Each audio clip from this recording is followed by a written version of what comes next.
പുതിയൊരു വീഡിയോയിലേക്ക് സ്വാഗതം. ഇന്നത്തെ വീഡിയോയിലൂടെ നോക്കുന്നത് ഫോർട്ട് കൊച്ചിയെക്കുറിച്ചാണ്. ട്രാവൽ പരവും ബിസിനസ് പരമായിട്ടുള്ള ഇൻഫോർമേഷൻസാണ് ഈ വീഡിയോ വഴി പങ്കുവെക്കുന്നത്. അപ്പം നമ്മുടെ ചാനൽ ഒന്ന് സബ്സ്ക്രൈബ് ചെയ്യണേ. ഫോർട്ട് കൊച്ചിക്ക് ആ പേര് വരാൻ കാരണം എന്താണെന്നറിയോ? നമുക്ക് കണ്ടു നോക്കാം കേട്ടോ. ആ ഫോർട്ട് കൊച്ചി ബീച്ചിലാണ് ഉള്ളത്. ബീച്ചിലെ സൈഡിലായിട്ട് ഇങ്ങനെ രണ്ട് സംഭവങ്ങൾ കാണാൻ പറ്റും. എല്ലാവരും കണ്ടിട്ടുണ്ടാവും, പക്ഷേ ഇത് എന്താണെന്നറിയില്ല മിക്കവർക്കും. ഇത് സ്റ്റീം ബോയിലറാണ്.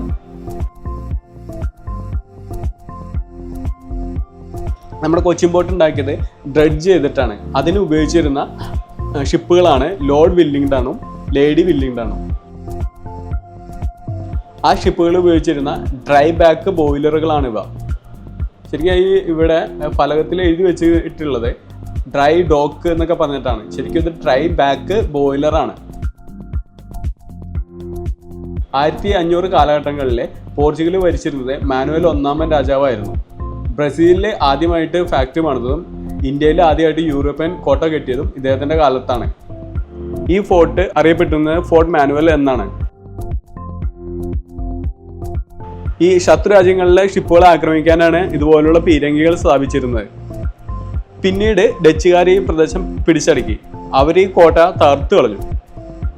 അതിൻ്റെ അവശിഷ്ടമാണ് ഈ കാണുന്നത്.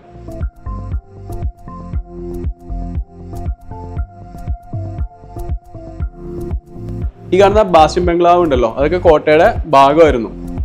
ഇത് അവര് തകർത്ത് കളഞ്ഞിട്ടില്ലായിരുന്നു കേട്ടോ.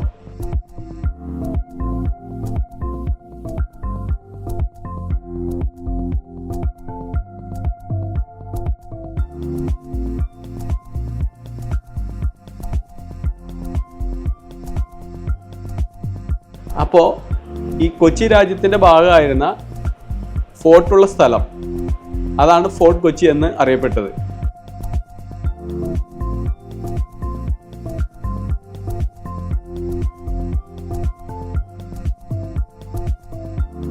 ഫോർട്ട് കൊച്ചിയിൽ ന്യൂ ഇയർ എന്ന് പറഞ്ഞു കഴിഞ്ഞാൽ അത്രയും വലിയ ആഘോഷമാണ്. ന്യൂ ഇയറിൽ പപ്പാനീനെ കത്തിക്കുന്നതൊക്കെ പോർച്ചുഗീസുകാരിൽ നിന്ന് കിട്ടിയ ആചാരമാണ്.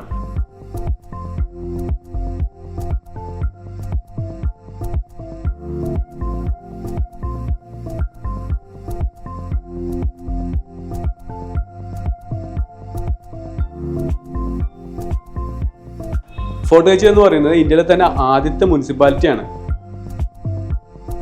1664 ഡച്ചുകാർ ഇത് മുനിസിപ്പാലിറ്റി ആക്കിയത്. എറണാകുളം, കാക്കനാടൊക്കെ അല്ലെങ്കിൽ തൃക്കാക്കരയൊക്കെ മുനിസിപ്പാലിറ്റി ആയത് 2010 കാലഘട്ടങ്ങളിലാണ്. ഒരു 50 വർഷം മുന്നേ ഇൻഫോ പാർക്കിന്റെ ഭാഗമൊക്കെ കൊടും കാടായിരുന്നു. അപ്പോഴാണ് 1300 വർഷം മുന്നേ, അല്ലെങ്കിൽ കാളവണ്ടി അല്ലെങ്കിൽ കുതിരവണ്ടി യുഗം എന്ന് പറയില്ലേ, ആ കാലഘട്ടത്തിൽ ഒരു സ്ട്രക്ചർഡ് ആയിട്ടുള്ള മുനിസിപ്പാലിറ്റി ആയിരുന്നത്.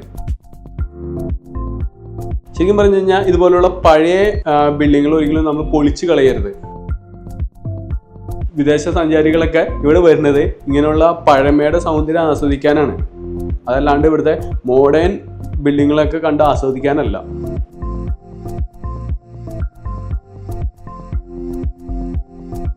അപ്പോൾ നമ്മൾ ചെയ്യേണ്ടത് ഇങ്ങനെയുള്ള പൈതൃക ബിൽഡിങ്ങുകളൊക്കെ എപ്പോഴും സംരക്ഷിക്കുവാൻ മുൻകൈ എടുക്കണം എന്നുള്ളതാണ്.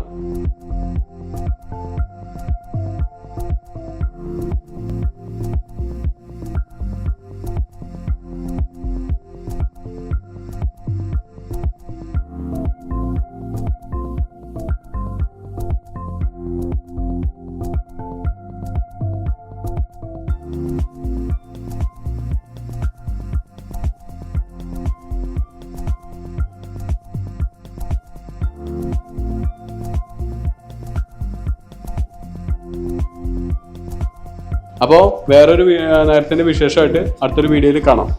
ബൈ.